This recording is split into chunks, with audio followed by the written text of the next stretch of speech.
Most people think building wealth requires a genius idea nobody else has thought of yet. But real data tells a completely different story about how millionaires actually get made.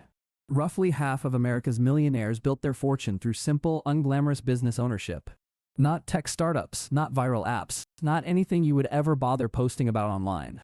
In one breakdown of the highest success rate businesses, something strange keeps repeating itself. Laundromats, vending machines, and self-storage facilities show survival rates near 90% nationwide. Meanwhile, flashy startups with millions in funding still die within their first 3 years. The pattern is not luck, hype, or timing. It is structure hiding in plain sight. Right now, millions of baby boomer business owners are approaching retirement across the entire country.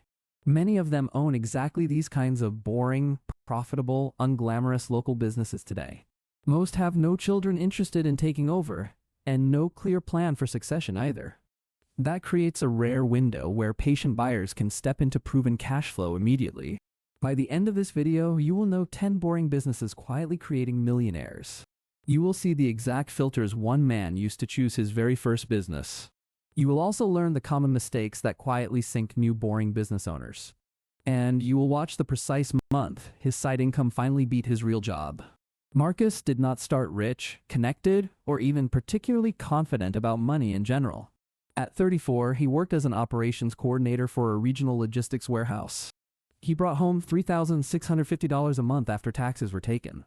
His entire net worth was a used Honda and $1,100 in checking. He had already tried the exciting paths everyone online promises will change your life fast. An online productivity course that sold exactly 4 copies to people he already knew personally. A dropshipping store selling phone accessories that lost money for 8 straight consecutive months. An affiliate marketing blog that generated $41 in commissions after a full year. A short-lived crypto trading phase that turned $900 into barely $200. A print-on-demand shirt brand that left him with boxes of unsold inventory in his closet. Every single attempt shared the same exhausting pattern of hype without any real structure. Big promises, complicated funnels, unclear timelines, and absolutely no predictable income landing anywhere. He was tired, not from working hard, but from working hard on the wrong things. One night, scrolling on his phone during a break, Marcus found something completely different. He stumbled across a summary of The Millionaire Next Door by Stanley and Danko. The point that stopped him mid-scroll felt almost like a personal insult at first. Most real millionaires are not influencers, founders, or people chasing attention on social platforms. They are self-employed owners running what the authors literally called dull, normal businesses. Repair shops, mall contractors, local services that regular people quietly rely on daily. That sentence rewired something in his brain about what building real wealth actually requires. He had spent years chasing clever branding while ignoring boring, proven, repeatable local demand. So he decided to treat that idea as a personal experiment instead of trivia. Over the next year, Marcus researched small business listings, forums, and real success stories. He read through hundreds of comments from owners describing their actual monthly numbers honestly. 10 specific business types kept appearing again and again inside real millionaire testimonials.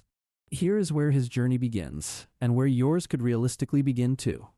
The first boring business on this list is the humble neighborhood laundromat.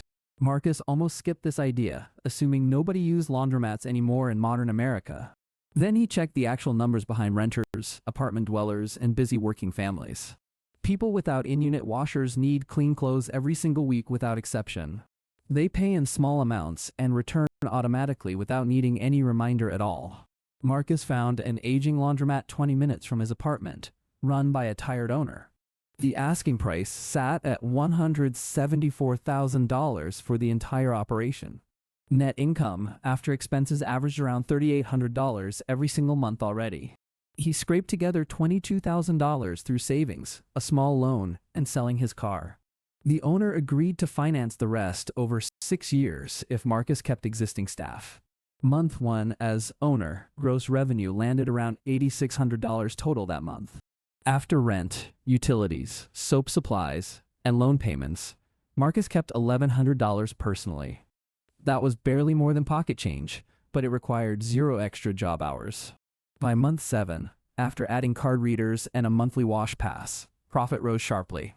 Net cash flow reached $1,900 monthly, with almost no added workload involved. By month 14, after raising wash prices slightly, that number climbed past 2,200. Nothing about it felt exciting, but the direction of the numbers stayed completely clear. Laundromats do carry real risk from rising utility costs and aging machines needing constant repair. Marcus budgeted for at least one broken machine every single month without exception. The second boring business is vending machine routes placed inside high-traffic locations nearby. While managing the laundromat, Marcus noticed customers buying snacks from a machine near the door. He realized foot traffic businesses often hide a second business already sitting inside them quietly. He bought his first vending machine from a retiring operator for $1,900 total. Then he added 3 more machines inside a warehouse, an office lobby, and a gym. Vending is intentionally boring work involving driving routes, refilling stock, and collecting cash weekly. By month 4, 4 machines combined produced roughly $1,700 in monthly profit. By month 11, after relocating one underperforming machine, profit climbed past $2,600. By month 18, with 2 additional machines added, the route cleared $3,400 monthly. Marcus now had 2 boring businesses feeding traffic and cash flow into each other constantly. Vending carries its own quiet risk if a host location closes or foot traffic disappears suddenly. Marcus always kept relationships with 2 or 3 backup locations ready in case a route ended. The third boring business is self-storage, a category built on simple human psychology. People rarely remove items from storage units once those items are placed inside them. Marcus partnered with a local contractor who owned land but disliked daily operations work entirely. Marcus funded 30% of construction costs and agreed to manage all operations personally. The facility opened with 20 units, with 18 rented within the first 9 months. Average rent per unit landed around $129 every single month consistently. After shared debt payments, Marcus's monthly share settled around $1,400 quite reliably. By month 16, occupancy hit 100%, pushing his share past $1,900. Combined with laundry and vending income, his boring businesses now cleared over $5,000 monthly. That number finally surpassed his warehouse salary for the very first time ever recorded. Something clicked for Marcus at this exact moment in his boring business journey overall.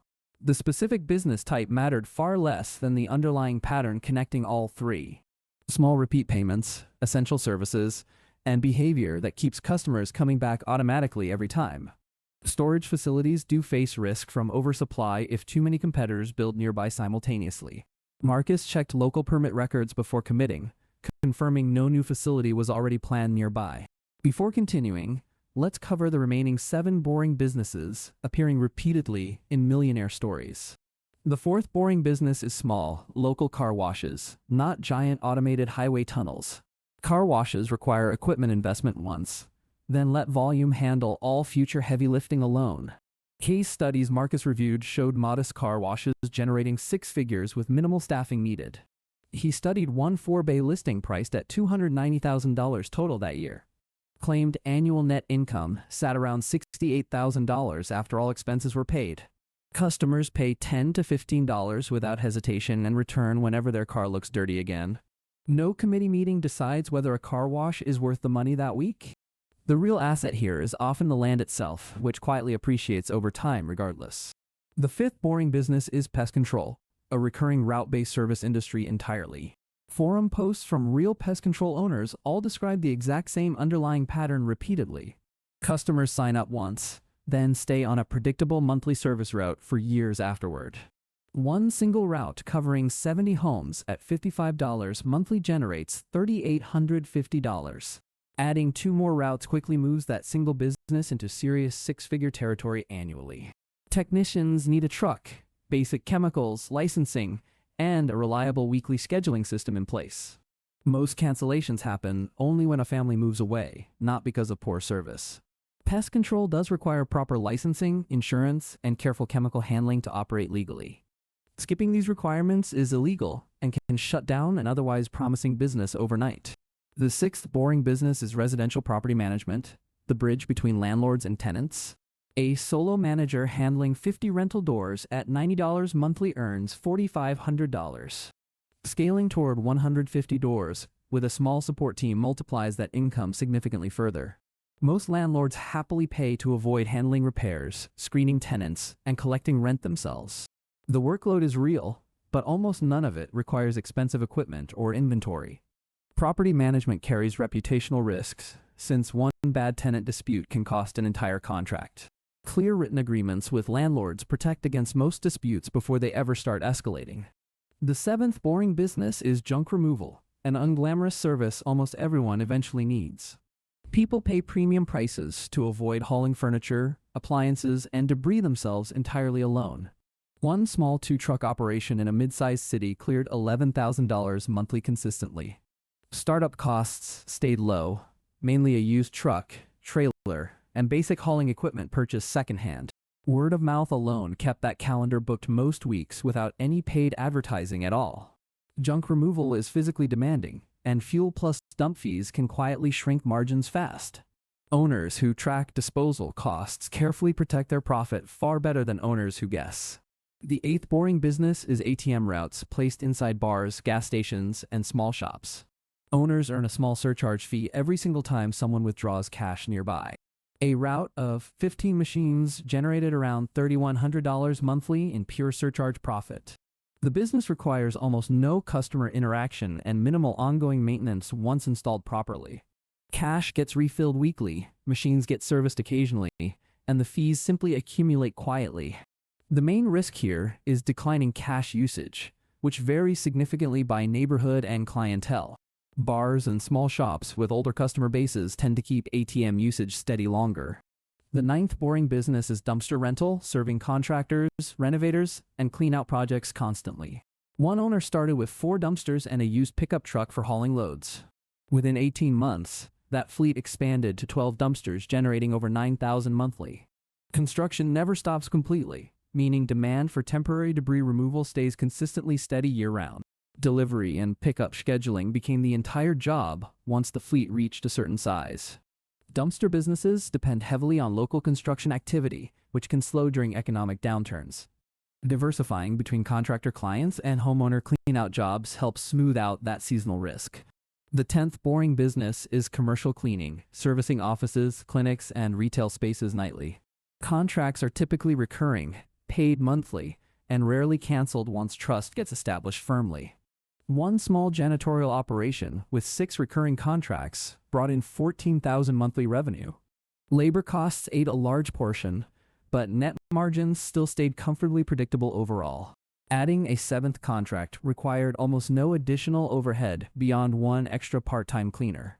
Commercial cleaning depends on reliable staff, since one missed night can cost an entire contract. Owners who cross-train 2 employees per contract avoid losing clients over a single sick day. Marcus did not build all 10 businesses simultaneously, focusing instead on laundry, vending, and storage. But researching all 10 revealed something far more valuable than any single business model alone. You do not need a brilliant idea, only a boring one that reliably survives. Once his first business ran smoothly, Marcus faced a familiar decision every owner eventually meets. Should he stay small and simple, or hire help and scale towards something larger? He chose a middle path, hiring 1 part-time attendant before expanding into vending at all. That single hire freed roughly 6 hours weekly, which he immediately reinvested into researching vending routes. Later, a part-time bookkeeper handled invoicing across all 3 businesses for a small monthly fee. Marcus never aimed to build a huge company with dozens of employees and complicated management layers. He aimed to build a small, resilient system that produced reliable cash without consuming his life. That distinction matters enormously for anyone drawn toward boring businesses instead of venture-backed startups. Along the way, Marcus also noticed the exact mistakes that sink new boring business owners. Mistake 1. Buying a business purely on price without checking real customer retention numbers. A cheap laundromat with declining foot traffic is not actually a bargain at all. Mistake 2. Underestimating maintenance costs on aging machines, pipes, or vending equipment already worn down. Old equipment can quietly eat every dollar of profit through constant repair bills. Mistake 3. Ignoring the lease terms attached to the physical location the business sits inside. A brilliant laundromat with a lease expiring next year is a ticking financial problem. Mistake 4. Expanding into a second or third route before the first one runs smoothly. Marcus waited until each business ran predictably before layering on the next opportunity. Mistake 5. Skipping proper due diligence just because a seller seems friendly and trustworthy. Marcus always requested 12 months of bank statements before seriously considering any listing at all. Mistake 6. Assuming every boring business runs itself without any hands-on daily attention required. Even simple machines need cleaning, repairs, restocking, and the occasional difficult customer conversation handled personally. Avoiding these 6 mistakes matters just as much as picking the right business category initially.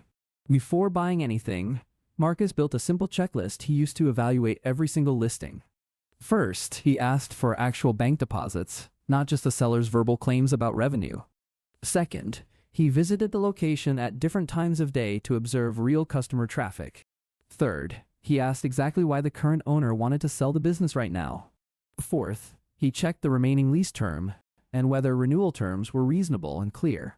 Fifth, he estimated true maintenance costs by asking other owners in the same industry directly.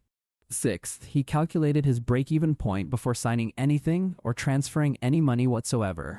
This checklist protected him from at least 2 listings that looked good on paper only. One laundromat seller could not produce real bank statements matching their claimed monthly revenue figures. One vending route had machines placed inside a building scheduled for demolition within a year. Skipping this checklist is how excited buyers end up owning expensive, broken, boring businesses instead. Financing these businesses rarely requires perfect credit or large personal savings sitting in the bank. Seller financing, where the previous owner accepts payments over time, remains extremely common in this space. Small business administration loans also cover many of these categories with reasonable down payment requirements. Partnering with someone who has capital but lacks time is another path Marcus used successfully. The contractor behind his storage facility had land and money but zero interest in daily operations. Marcus brought operational effort, and the contractor brought capital, creating a fair, complementary partnership structure. This kind of partnership shows up constantly across boring business success stories worth studying carefully. You rarely need everything yourself, you mainly need to bring something valuable to the table. Stanley and Danko had already pointed out that 2/3 of millionaires own businesses outright. Many of those businesses would be considered dull, repetitive, or completely unexciting by outsiders looking in. Marcus noticed 3 underlying filters connecting every single boring business appearing on this entire list. Filter 1. Customers pay you repeatedly without needing to be chased or convinced constantly. Laundry, storage, pest control, property management, and vending all pass this exact test easily. Groceries get dirty, houses collect bugs, tenants stay put, and machines keep getting used. Filter 2. The customer's purchase decision involves almost zero emotional drama or hesitation whatsoever. Nobody holds a family meeting over a $12 car wash or a vending snack. Small price points slide beneath emotional resistance, making revenue remarkably stable and genuinely predictable. Filter 3. Over time you can own or control the actual asset generating that cash. Machines, storage units, land, trucks, dumpsters, and cleaning equipment all qualify under this filter clearly. This filter flipped Marcus's entire approach toward evaluating potential business opportunities going forward permanently. He stopped asking which business could go viral or attract massive social media attention. He started asking which boring business already passed these filters somewhere near his own city. From there, the actual numbers quietly did all the convincing work by themselves reliably. At 34, his net worth barely reached $5,000 in total combined assets. By age 40, after 6 focused years of boring decisions, everything looked completely different overall. He still drove a practical car and wore the same style of work clothes daily. But the laundromat loan was nearly paid off, with new valuations reaching $300,000. His storage facility share, after remaining debt, was worth roughly $31,000 total. The vending route alone could reasonably sell for around $94,000 today easily. Combined with retained earnings invested into simple index funds, his math finally added up completely. Marcus crossed $1 million in net, worth at exactly 40 years old that spring. There was no viral moment, no lucky break, no single dramatic turning point involved anywhere. Just slow, steady, compounding growth from assets most people drive past without noticing daily. So what does all of this actually mean for you personally, right now, today? First, you do not need to start at full ownership immediately or all at once. Spend one afternoon weekly researching real boring businesses currently for sale inside your own city. Skip online drop shipping stores entirely and focus on physical or service-based businesses instead. Look specifically at laundromats, vending routes, storage facilities, car washes, and pest control routes nearby. Also research junk removal, ATM placements, dumpster rentals, and commercial cleaning contracts in your area. Filter every single listing through the same 3 questions Marcus eventually learned to apply consistently. Do customers pay repeatedly without needing constant reminders or aggressive follow-up communication from you? Is each purchase decision genuinely low drama, quick, and emotionally simple for the customer involved? Can you eventually own or meaningfully control the physical asset generating that monthly cash flow? Second, stop underestimating small monthly cash flow numbers that initially feel almost insignificant to you. $1,100 from a laundromat did not change Marcus's life overnight by itself, but it proved money could arrive without adding extra hours onto his existing day job. Then he stacked $1,700 from vending, then $1,400 more from storage income afterward. Stacking boring income streams is precisely how small numbers eventually become genuinely interesting numbers over time. Third, honestly evaluate whether you can tolerate repetition, routine, and unglamorous daily operations work long-term. Can you walk past your own machines, units, or trucks, week after week, patiently and calmly? Adjusting small details, tracking simple numbers, resisting the pull toward exciting new shiny distractions constantly. If your honest answer is yes, you are already ahead of most aspiring entrepreneurs today. Fourth, track just 3 numbers monthly instead of drowning yourself in complicated spreadsheets and dashboards. Track total revenue, total expenses, and net cash landing in your account after everything else. Marcus reviewed these 3 numbers every single month, comparing them against the previous month directly. That simple habit caught problems early, long before they became expensive, painful surprises later on. Fifth, reinvest a small portion of early profits before paying yourself anything extra at all.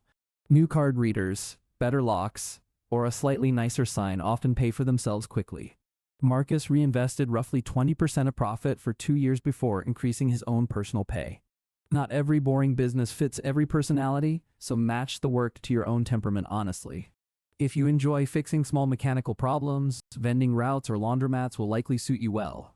If you enjoy people and negotiation, property management puts those specific skills to constant daily use.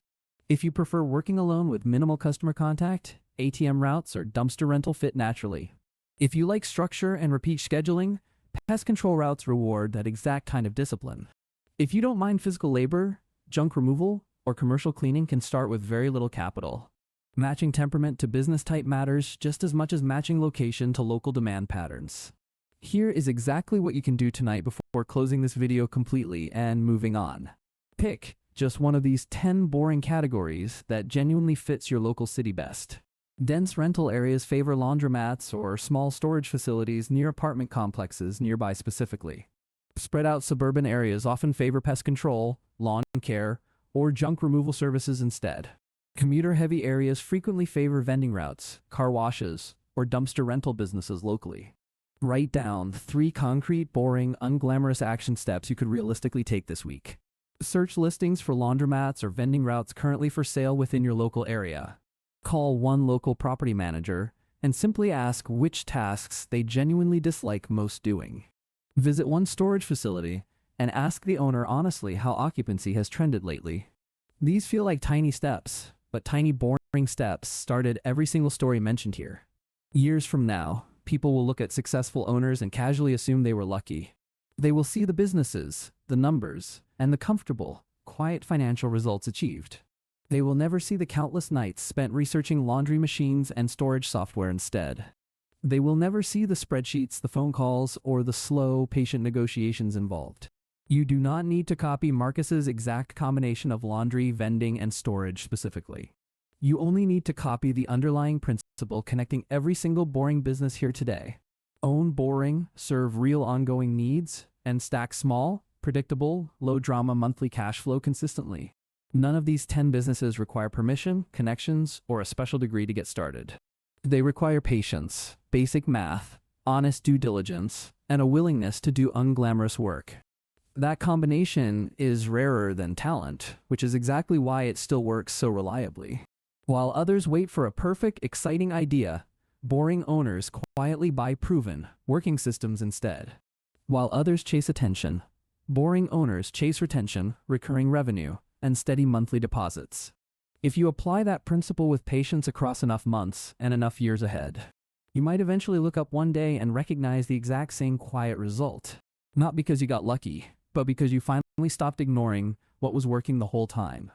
Boring is not the backup plan. Boring is the plan, and the numbers keep proving it right.